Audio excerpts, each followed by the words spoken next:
అన్న ఎన్టీ రామారావు గారు ఓ మండవ ఓ తుమ్మల నాయకత్వాన్ని తెలంగాణకు అందించిండు. ఓ మాధవరెడ్డి ఓ జానారెడ్డి నాయకత్వాన్ని అందించిండు.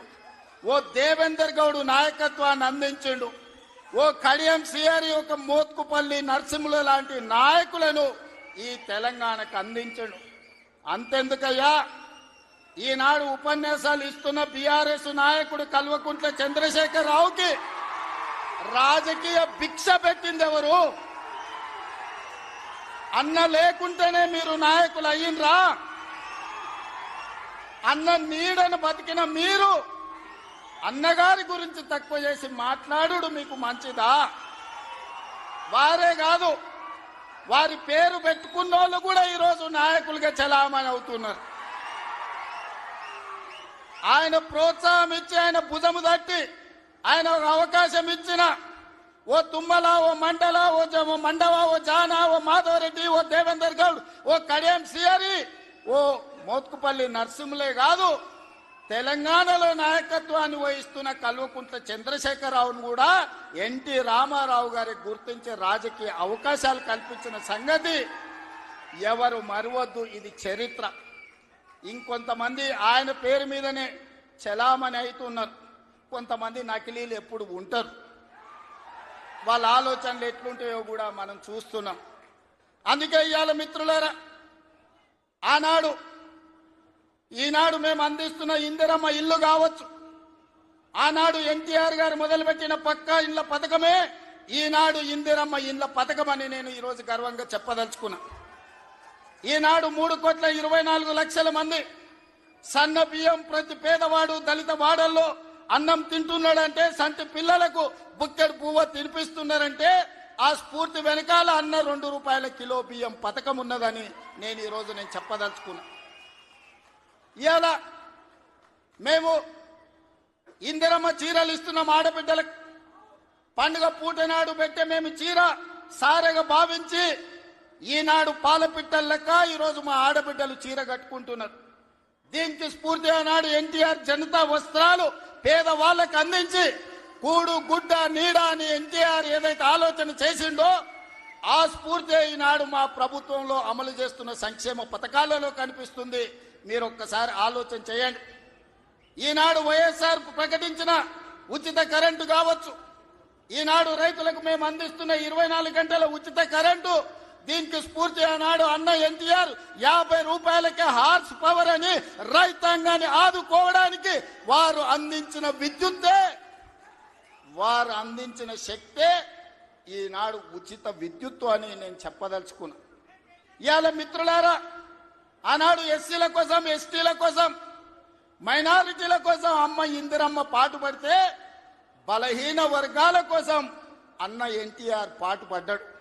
ఇవాళ బలహీన వర్గాలు, పాలితులుగా ఉన్న బలహీన వర్గాలు ఈరోజు పాలకులుగా మారినరు అని అంటే అన్నగారి యొక్క ఆశీర్వాదం తెలంగాణ సమాజానికి అందబట్టే పాలితులుగా ఉన్న బలహీన వర్గాలు ఈరోజు పాలకులుగా మారినరు.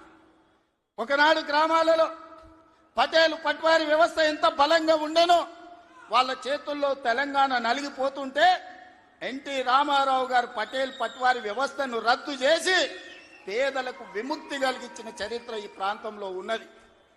ఆనాడు ఇందిరాగాంధీ గారు సాయుధ రైతాంగ పోరాటాన్ని స్ఫూర్తిగా తీసుకొని దళితులకు, గిరిజనులకు, ఆదివాసీలకు భూ పంపకాలు చేపట్టి అసైన్మెంట్ పట్టాలు ఇచ్చి గ్రామాలలో ఉన్న పేదలకు ఆత్మ గౌరవాన్ని ఇందిరాగాంధీ గారు అందిస్తే పటేలు పట్వారి వ్యవస్థను రద్దు చేసి బలహీన వర్గాల ఆత్మగౌరవంతో బతికే అవకాశం ఎన్టీ రామారావు గారు కల్పించిండ్రు. మిత్రులారా, ఇవాళ ఎక్కడైనా చూడండి మా ప్రభుత్వం అమలు చేస్తున్న సంక్షేమం, మా ప్రభుత్వం అమలు పరుస్తున్న అభివృద్ధి, ఇందిరాగాంధీ గారో ఎన్టీఆర్ గారో వారి స్ఫూర్తి కనిపిస్తుంది.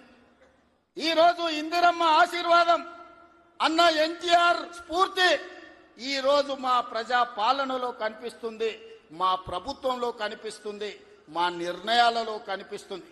అందుకే ఇందిరమ్మ మాకు ఎంత ముఖ్యమో ఎన్టీఆర్ కూడా అంతే ముఖ్యం.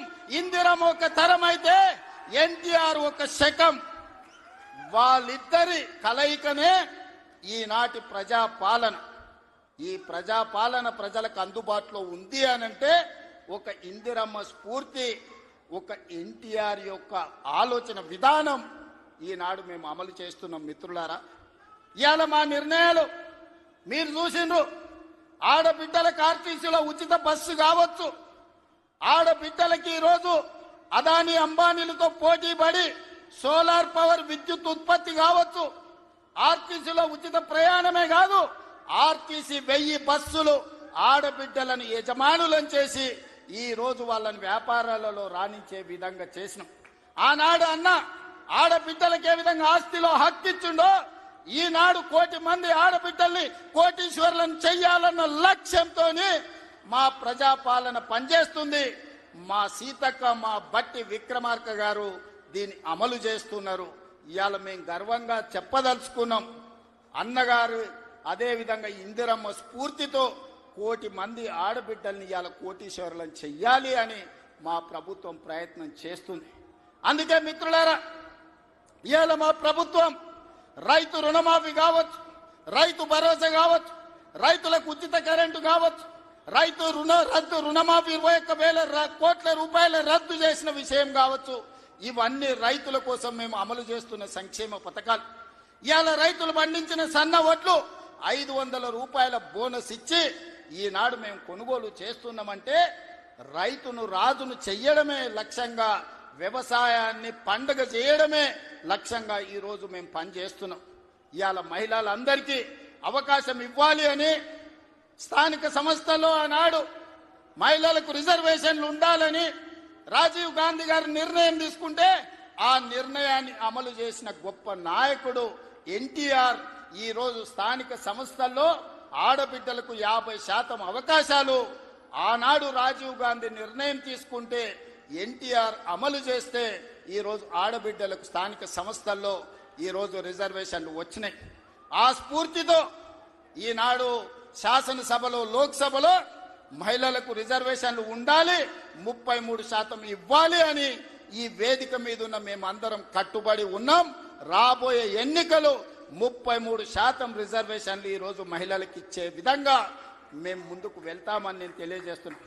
మిత్రులారా, ఆనాడు యువకులు 25-26 ఏళ్ల యూనివర్సిటీలో చదువుకున్న పిల్లలకు, మారుమూల ప్రాంతాలలో ఉన్న పేదలకు ఏ విధంగా అయితే ఎన్టీఆర్ గారు టికెట్లు ఇచ్చి గెలిపించిండో ఈనాడు మా ప్రభుత్వంలో కూడా ఒక మందుల సామెల్, ఒక ఎడమ బొచ్చు లాంటి వాళ్ళు, అత్యంత నిరుపేదలు, ఇందిరమ్మ ఇండ్లలో ఉండే పేదలు రూపాయి లేకపోయినా టికెట్లు ఇచ్చి ఇవాళ ఎమ్మెల్యేలను చేసినాం. ఒక యువమిత్రుడు, క్రీడాకారుడు బాలయ్య గారి బ్యాచ్మెట్ నిజాం కాలేజీలో క్రీడాకారుణ్ణి ఇవాళ మంత్రిని చేసిన మహమ్మద్ అజారుద్దీన్ గారిని ఈ రోజు వాకిటి శ్రీహరి కావచ్చు, యువమిత్రుడు పొన్నం ప్రభాకర్ విద్యార్థి రాజకీయాల నుంచి వచ్చిన మిత్రుడు ఈ రోజు మంత్రివర్గంలో సహచరుడు. అంటే ఇవన్నీ కూడా యువత కోసం.